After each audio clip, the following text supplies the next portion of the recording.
আমরা আসছি ওই যে সখীপুর থানাধীন বহুরিয়া ইউনিয়নের একদম আমাদের সখীপুর থানার শেষ প্রান্তে। এখানে এটা বারাবর গ্রাম, এই গ্রামেরই উনি জামাল। ওই জামালকে এই যে আজকে ওই যে আমাদের বিভিন্ন মাদক সেবন, এটা ইয়াবা, এই ইয়াবা কি তোমার কাছে পাওয়া গেছে? জি স্যার। তোমার নাম কি? জামাল। জামাল। মোহাম্মদ জামাল উদ্দিন। এই যে 24 পিস ইয়াবা ট্যাবলেট তোমার কাছে পাওয়া গেছে? জি স্যার। আচ্ছা, এই যে তোমার বাবার নাম কি? মিতুমার হোতালি। মিতা মারফত আলী। তো এই যে এই মাদক সেবন করা এবং ব্যবসা করা, এটা কি ভালো জিনিস? না স্যার, ভালো না। আচ্ছা, এরপরে আমরা তো তোমাকে নিয়ে যাচ্ছি, জেলে পাঠাবো। জেল খাইতে আইসা কি আবার এই কাজে লাগবা, না স্যার। না এটা বাদ দিয়ে ভালো রাস্তায় আসবা? ভালো এটা হয়েছে সবার স্যার। সামনে কথা দিবা। স্যার, আমি তো স্যার ভালো রাস্তায়, আমি স্যার গাড়ি চালাইতাম, পরে স্যার এই যে এই করে স্যার।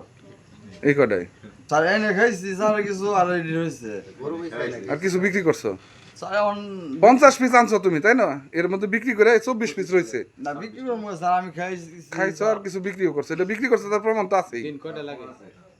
স্যার না, এই তো আপনি স্যার সবার সামনে কথা দিলে এটা, এরপরে জেল খাইতে আসলে দেশে এসে এলাকায় এসে এই কাজ আর করবে না। আর যদি কেউ করে তাকে আইনের আওতায় নিয়ে আনার ব্যবস্থা করবে, ঠিক আছে?